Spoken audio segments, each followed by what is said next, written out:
Bonjour, aujourd'hui nous sommes à la Vapeur, à Dijon, en compagnie d'Aurélie. Bonjour Aurélie.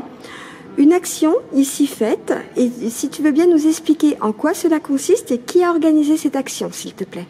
Et donc, c'est la Coursive Botarique, donc un tiers-lieu au Grésil, culturel et aussi à destination des habitants du quartier, qui organise ce troisième temps de Nous sommes ressources. Donc ça c'est le nom de l'événement.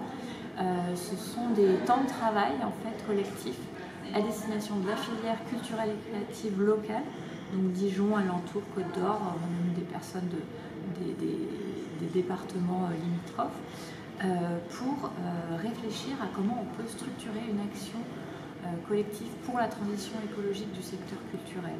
Donc c'est comment on prend vraiment acte de ce besoin de changer nos pratiques et jusqu'où ça va et comment on le fait de façon démocratique et ensemble.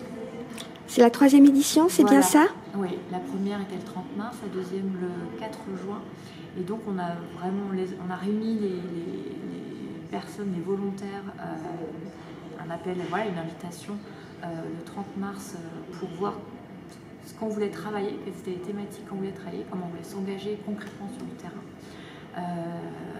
Ce premier temps de travail a fait émerger des idées qui étaient notamment la question de la création d'une ressourcerie culturelle. Donc comment on évite de jeter des matériaux qui peuvent être réutilisés, a priori dans la filière culturelle. Donc je parle de théâtre, de décors, de costumes, de matériaux en bois et tout ce type de matériaux. Et l'autre sujet était comment on fédère, comment on se structure aussi pour rassembler le plus possible dans cette prise de conscience et dans comment on change les pratiques. Donc le 4 juin, on a vraiment pris la décision d'acter ces deux sujets, en travaillant sur quels sont les partenaires à aller chercher, quelles sont les priorités à mettre en œuvre en termes d'action. Et là, ce troisième rendez-vous, entre-temps, on a mis en place des documents de travail partagés en ligne pour que chacun puisse collaborer sur là-dessus.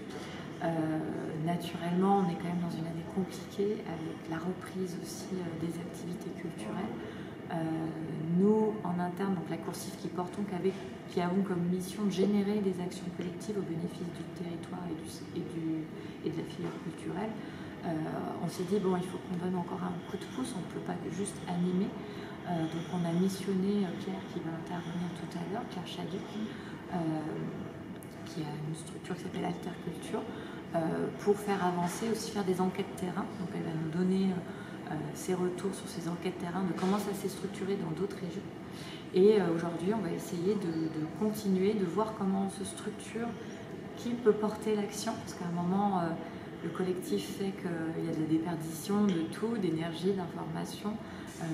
Voilà, donc comment on se structure pour faire concrètement avancer ces deux objectifs.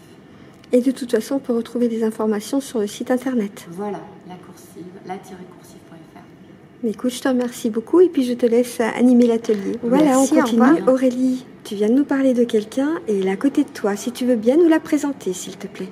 Eh bien, je vous présente Claire Chaduc, donc, qui travaille avec nous sur cet événement Nous sommes ressources depuis le tout début. Et ben, je te laisse en dire un petit peu plus. Merci. Alors on a amorcé un travail de réflexion là, depuis un peu plus d'1 an avec la Coursive Botarique sur les enjeux de transition écologique dans le secteur culturel.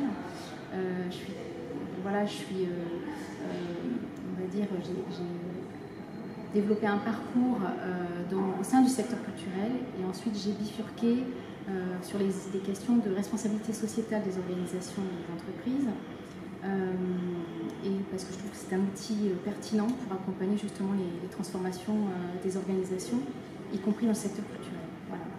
Donc je m'appuie sur cette démarche-là pour réfléchir avec la Coursive Botarique et l'ensemble des acteurs du territoire sur comment donner des outils, des billes, au-delà de la sensibilisation qui est faite maintenant, je pense, pour leur donner des outils pour avancer concrètement dans cette démarche-là pour tout simplement avoir un meilleur impact sur l'environnement et sur l'organisation, c'est-à-dire sur le collectif de travail, sachant que la RSE, c'est cette thématique que je vais présenter là, mais en gros, c'est une vision à 360 degrés de la vie d'une organisation sur tous les aspects de ses missions. Voilà. D'où l'atelier d'aujourd'hui ici à la vapeur. Qui est dans la continuité du travail qu'on a mené là depuis 1 an et demi. Et aujourd'hui, voilà, on commence à avoir quand même pas mal d'informations. On s'inspire de ce qui se fait ailleurs, dans d'autres régions, et on commence à avoir pas mal d'infos à transmettre aux acteurs du territoire qu'on veut associer à ces démarches-là. Et donc aujourd'hui, on va travailler sur 2 chantiers essentiellement, celui d'une ressourcerie culturelle artistique et sur celui d'une fédération des acteurs culturels pour essayer de mobiliser toutes les énergies du territoire et en faire quelque chose de concret. Merci beaucoup, mesdames. Je vous laisse rejoindre le groupe qui vous attend. Merci, au revoir. Merci.